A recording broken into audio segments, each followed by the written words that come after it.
मेरा जीवन है और इसका कुछ डिमांड है।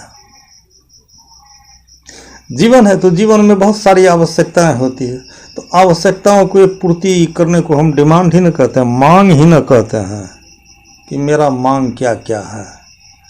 और इस संसार में सब्जेक्ट इतने सारे हैं कि हम खो जाते हैं। कैसा खोते हैं कि हम अपने उस निर्णय तक नहीं पहुंच पाते हैं कि इस संसार से मुझे क्या मांगना चाहिए, क्या लेना चाहिए और क्या नहीं लेना चाहिए। ठीक है, जीवन है आपके लिए। यदि मैं इस जीवन को प्राश्रयी बनाता हूँ, जैसे मानकर चलिए हमको ये बातें क्यों याद आई, तो काफ़ी दिन पहले की बात है, बरोला के व्यास गद्दी से हमने एक छोटी सी पुस्तिका खरीदी थी, दादू साहब की शब्दावली। उस शब्दावली का पहला पंक्ति था, सुतबित मांगे बाबरे साहब सौ निधि मेल, दादू वे फल निर्फल गए जैसे नागर बेल। ठीक है, आप जीवन जीते हैं, तो जीवन जीने के बाद जिस मालिक से आप कोई आग्रह करते हैं, मांगते हैं, तो मांगने से पहले विचार कर लेना चाहिए क्या इनसे मांगना चाहिए। क्या मैं धन संपत्ति को मांग रहा हूं? क्या मेरी कामना पुत्र की है? क्या मेरी कामना संपत्ति की है?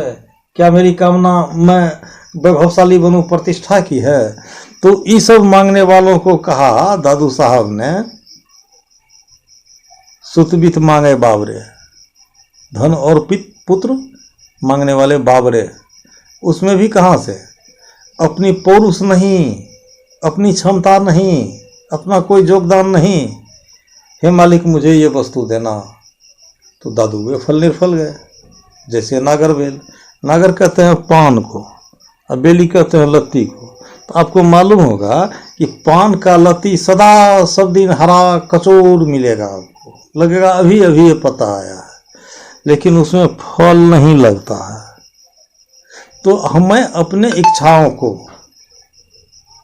कहाँ सीमित करूं, किस विषय के ओर ले जाऊं। देखिए, हिरणाकुश रावण गोकंसा, कृष्ण गए सुरनर मुनिवंशा, ब्रह्मा गए जे मरम नहीं जाना, बरसब गैल जे रहल से आना, समुझी न परल राम कहानी, निर्वक दूध की सर्वक पानी, रहेगो पंथ थकित भो पवना, दसो दिशा उजार भो गवना, मीन जाल भो ई संसारा, लोहा के नौ पखान के भाड़ा, खेवे सबे मरम हम जानी, तैयो कहे रहे उतरानी। इस संसार को कहा संतों ने, वैसे ये कबीर साहित्य की पंक्ति है, यह संसार है, इस संसार में तैरता हुआ नाव है लोहे का, उस पे लदा हुआ है पत्थर, जिस पर चढ़ करके मैं पार हो रहा हूँ। क्या ठिकाना है कि लोहे का नाव, पत्थर का भार, उस पर सिर पर विष की मोटरी उतरन चाहे पार। इस संसारिक विषयों की मोटली अपने सिर पर रख करके लोहे के नाव पर पत्थर जिस पे लदा हुआ, उस पे चढ़ के हम इसको पार उतरना चाह रहे हैं, न जाने किस वक्त हम डूब मरेंगे। अब इतने सारे विषयों में से आप कैसे अपने विषयों को अलग करेंगे, आप निर्णय करेंगे आप, क्योंकि यह संसार को एक सागर की भी उपाधि दी गई है, संज्ञा दिया गया है, और यह कितना गहरा है, ये ब्रह्मांड कितना गहरा है। ठीक है, आदमी चांद पे गया, मंगल पे गया, जहां जाना वहां जाओ, लेकिन एक चीज कान खोल के सुन लीजिए, लमसम धरती से चांद के अलावा सूरज की दूरी है,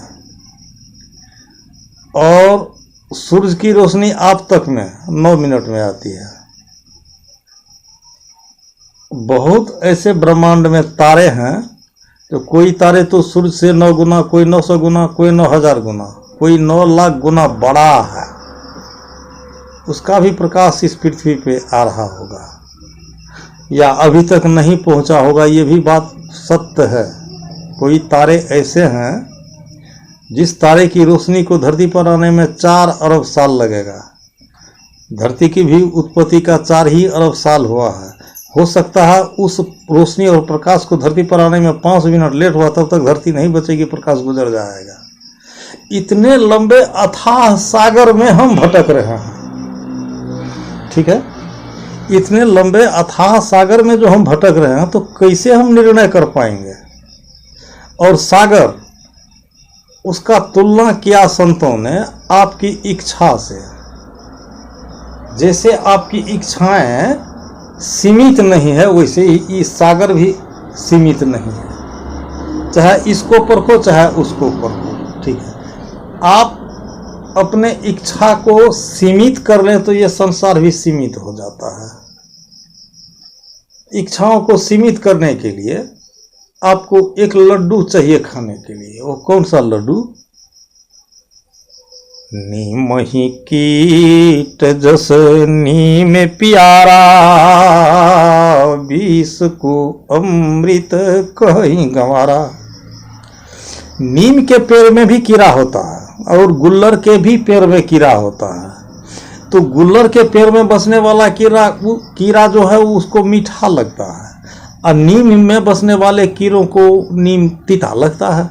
तो एक तीते को भोग रहा है, एक मीठे को भोग रहा है। तो ये नीम कीट जस नीम प्यारा, नीम के कीड़ों को जैसे नीम का बिचरा प्रिय है, तो जब तक इसको गुल्लर से मुलाकात नहीं होगी तब तक यह नीम का ही गीत गाएगा। नीम ही सर्वोपरि है, नीम ही सबसे मीठा है, नीम ही सब कुछ है। इसीलिए हमने कहा कि एक लड्डू, ऐसी लड्डू चाहिए आपको जो लड्डू खा रहे हैं उससे अधिक मीठा होना चाहिए। इस लड्डू का श्रेय कहाँ जाता है? शुष्क जीवन में जो एक अपने भक्ति के तंत्र से गुजर रहे हैं, भक्ति के राह से गुजर रहे हैं, ये भक्ति की सरसता है। वैसे कुछ पढ़े लिखे समाजों में इस बात की आवश्यकता नहीं थी। वो कहेगा ये तो बूढ़ सूढ़ बुजुर्ग का काम है। उसका काम क्या है? Software, technology, science.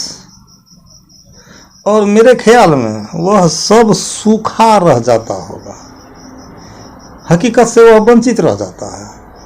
अरे हम तो देखे हैं, देखिए ये बगल में, मेरे गांव के बगल में कटही है। कटही में कुछ लोग मिलकर साजिश निकल आए। एक अंधे ने कहा इस गुच्ची का पानी लिए तो हम अंधा थे, हमको दिखने लगा। 1 से 2, 2 से 4, 4 से 6 वहाँ पर ऐसी भीड़ लगी 30 दिन तक कि ये 2-4 नहीं, क्या 2-4, सुपौल जिला, मधेपुरा जिला, अररिया जिला की पुलिस वहाँ ड्यूटी में रहना पड़ा उसको। एक झूठे की भीड़ को वह इतना बड़ा बनाया, ठीक है। तो कटही का पानी पीने के लिए सब गंवारे नहीं गया था, उसमें भी बहुत इंजीनियर और ओवरसियर रहा होगा। सारी उसकी विद्या वहाँ नील और शून्य हो जाती है। कहाँ? जहाँ लालच आगे हो जाता है, जहाँ अब मान लीजिए आपके आंख में नहीं दिखता है। इसके लिए आप अगर कहीं भी जाते हैं तो वह 1,50,000 का सवाल आता है कि आंख में क्या गड़बड़ी हुई, और वो थोड़ी सी पानी पीने के बाद आंख से दिखने लगा। तो झूठी अफवाहें थी उसमें। तो भीड़, तो हमने जो कहा ये 3 जिले के पुलिस वहाँ ड्यूटी में लगे हुए थे भीड़ को नियंत्रित करने के लिए। तो क्या उसमें सभी सारे के सारे गंवार ही नहीं थे? उसमें पढ़े लिखे भी लोग रहे होंगे, इंजीनियर ओवरसियर भी रहा होगा। आखिर वह क्या सोच करके गया? क्या उसकी विवेक शून्य हो गई थी? नहीं। जहां लालच आगे होता है तो वहां बुद्धि मर जाती है। यह लालच का देन हो। तो हम निर्णय तो हम नहीं न कर पाए, ठीक है। तो निर्णय नहीं कर पाए तो इसका मतलब ये मेरी अंतरात्मा कमजोर पड़ गई थी वहां। और जिनको भक्ति का बीज है, जो भक्ति के तंत्र को समझता है, वे आपातकालीन स्थिति में भी घबराता नहीं है। वैसे कहिएगा, मैं आपको किताब में पढ़ के ही बात बता रहा हूं। मेरे साथ एक घटी घटना है। 12 महीना में 2 गंगा नदी में जो नाव चलती थी, जब हम जाते आते थे, तो एक हाई लेवल घाट है उधर बराड़ी, हाई लेवल और बराड़ी। एक घाट था आदमपुर भी। तो पानी जब बहुत बढ़ जाता था तो एक ही स्टीमर आदमपुर बराड़ी को लेकर के आता था हाई लेवल। तो आदमपुर से उधर के ही घाट से निकला, उधर के ही घाट में फिर सटना है। तो उसको टर्निंग में हो गया, तो टर्निंग में पानी नाव में ज़्यादा परेशान करता था। ठीक है, बराड़ी से भी पैसेंजर लिया, अब आदम हाई लेवल के लिए चला। अगर ज़्यादा पानी हो जाता था तो हाई लेवल भी नहीं, सीधा वह नारायणपुर ऑटो सिंगल ही आ जाता था, वहाँ जाके स्टीमर लगती थी, टिकट जितने भी लगे हों। ठीक है, एक दिन की बात है, बीचे नदी में आंधी आ गई तो इमरजेंसी की व्हिसिल बजी, तो लोग तो डर गए, भागदौड़ हो गया स्टीमर के अंदर, इधर उधर स्टीमर ऐसे झुकना शुरू हो गया। इमरजेंसी व्हिसिल बजी, संभलो संभलो संभलो, सभी अपने अपने जगह पे जाओ। तो डर से जैसे प्राण जाए, सब अपने अपने जगह। उस भाग दौड़ के क्रम में एक सज्जन साधु बैठा हुआ था बगल में, मेरे ही सब अगले बगल में। तो हम लोग तो उतना नहीं घबराए, हम लोग 2 साथी थे, उतना नहीं डर रहे थे। अरे जीवन तो है, दो पैसैया जीवन है, क्या जीवन का मुराद मुराद है, कुछ नहीं है, हम लोग क्या कर रहे हैं, कुछ नहीं कर रहे हैं, डरे नहीं। लेकिन बाबा जी का जो गौप हम सुने, आप सोच सकते हैं, कहता है बच्चे क्यों दौड़ लगाते हो, अगर स्टीमर डूबेगा तो इस स्टीमर के जिस भी कोने में रहोगे वहाँ से भी तो डूब जाओगे, तो डूबना ही है तो यहीं तो रहो, यहाँ से भी डूबोगे, दौड़ करके कहाँ जाओगे, पानी में कि स्टीमर पर, वो अभी तो वहाँ से भी तो डूब जाओगे। तो कम से कम हमने उसके धैर्य को तो सराहा, वो अपने जीवन के महत्व और मूल्य को समझ रहा था, उसके अंतरात्मा में भक्ति समाई होगी, तो भक्ति समाई थी तो भय भाग गया, लालच भाग गया, क्रोध भाग गया, सारा विकार भाग गया। इसीलिए हमने कहा इस जीवन को जीने के लिए सरस जीवन लोहा के नौ पखान के भरा है, इस पर बैठे हुए, तो कितनी बड़ी सावधानी को लेकर हमको आगे का यात्रा करना चाहिए। और मांगना तो कोई भी चीज नहीं चाहिए, वह भगवान ही क्यों नहीं, क्यों उससे मांगेंगे, भगवान भी तो मांगता है, कौन नहीं मांगता है, मांगता तो सब। तो किसी भी मांगने वालों से आप क्यों मांगोगे, आपके पास में वह पुरुषार्थ है, उसका प्रयोग कीजिए। जब भी इस संसार को जीविए तो स्वावलंबी जीवन जीविए। आपके भी पास में हाथ है, पैर है, खोपड़ी है, कंप्यूटर है, कुछ ना कुछ कीजिए। यह है, इस कितना बड़ा सॉफ्टवेयर है, इसका अभी तक कोई नहीं लगा है, तो इसको घिसिए, इसको एक्टिव कीजिए, इसमें सब कुछ है, सब कुछ तो है, लेकिन इसको एक्टिव कैसे कीजिएगा, इसके लिए तो आपको एक इंजीनियर के पास जाना पड़ेगा ना। वही हमारे कबीर के परंपरा में है, गुरु परंपरा, कि एक संत को चुनिए जो ज्ञानी हो, उनसे ज्ञान की जुक्ति लीजिए, और ज्ञान के सीढ़ी पर कैसे कदम रखा जाएगा, इसके लिए वहाँ उनकी आवश्यकता होती है। एक तो सेक्रेटरी साहब थे गुरदासपुर, वो डेरा ब्यास की मैं बात कर रहा हूँ, जिसमें गुरु हरविंद्र सिंह ढिल्लो थे आचार्य वहाँ के। उसी समय एक सोंधी जी, एस.एल. सोंधी नाम के सेक्रेटरी थे, उन्होंने एक छोटी सी किताब लिखी थी अंग्रेजी में, उन्होंने लिखी, without a guidance of a perfect master nobody can ever get release from this universal bondage. एक गुरु की आवश्यकता होती है, अगर इस संसार को तैरना चाहते हो तो वहाँ एक भेदी गुरु की जरूरी है, जो जुक्ति को जानते हैं, उसकी जरूरी है।